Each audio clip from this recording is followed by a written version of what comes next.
Hello, virtual geometry students. Today we are talking about returning a polygon back to its original position through rotations or reflections.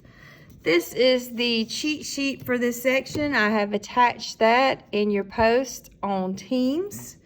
So just pointing that out. Some things to note.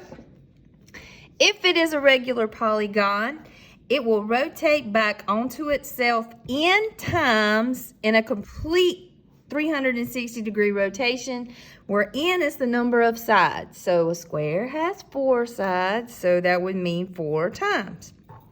If you take 360 degrees and divide it by the number of sides, that is the measure of the angle that rotates it onto itself. All right, and a regular polygon also has n lines of reflection, which are kind of like lines of symmetry from when you were in elementary school. Now, let's talk about irregular polygons.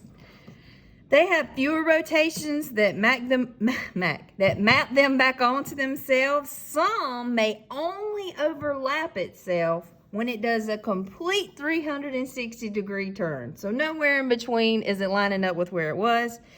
It may have fewer or no lines of reflection. Fewer or no lines of reflection.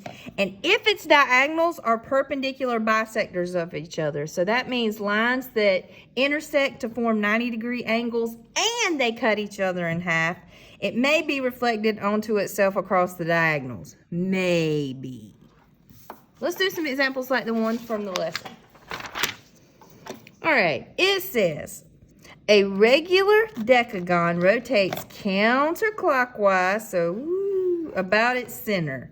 It turns through angles greater than 0 degrees and less than or equal to 360 degrees. At how many different angles will the decagon map onto itself? So a regular decagon is a 10-sided figure. All 10 sides are the same length. So let's write that down. So a regular decagon has 10 sides. Pretty cool, huh? Any rotation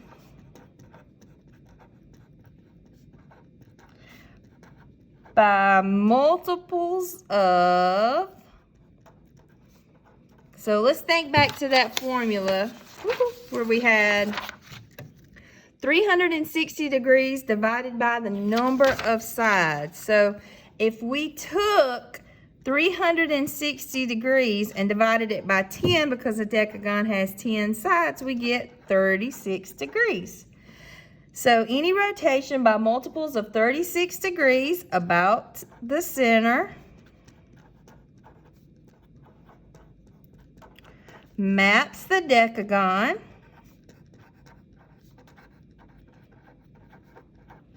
onto itself.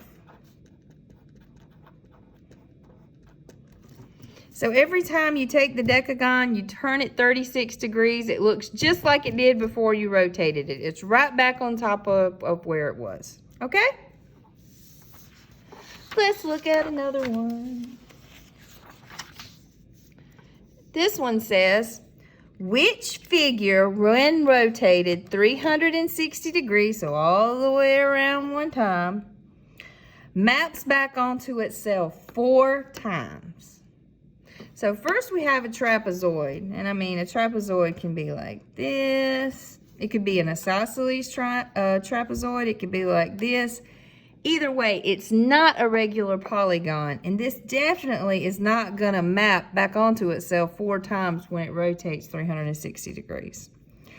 Now a triangle, I mean, you guys know from back in the day, you got equilateral triangles that has 3 congruent sides. You could have an isosceles triangle, which has 2 congruent sides. You could have a scalene triangle, which doesn't have any congruent sides.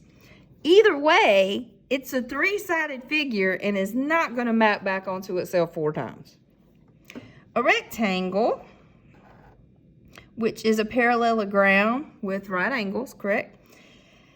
will also not map back onto itself 4 times because it's not regular. These two sides are the same and these two sides are the same. So it will map back onto itself one time when you go 180 degrees, and then when you get back to 360, it'll be mapped back onto itself, but not 4 times.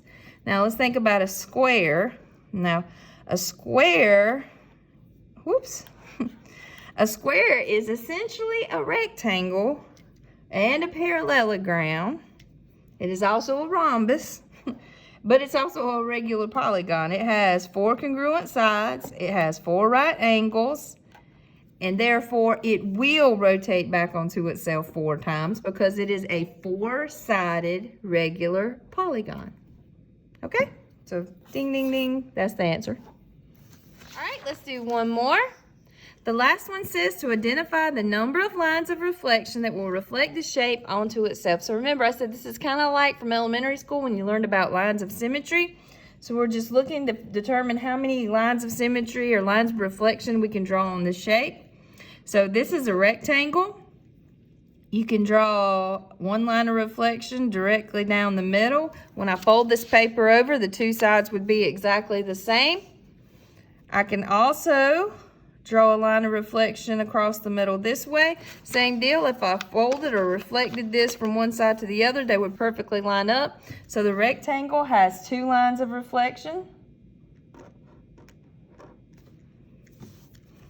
I'm going to put L-O-R. Okay? All right, the next figure is a square. Now, according to what we said in our notes, it is a regular polygon. It has 4 sides, so it should have 4 lines of reflection. So same as with the rectangle, I can draw a vertical line here. I could draw a horizontal line here. How else could we draw lines of reflection for the square? We could go diagonal, right? Here. And here. So the square, which is a regular polygon, has 4 lines of reflection. R for reflection.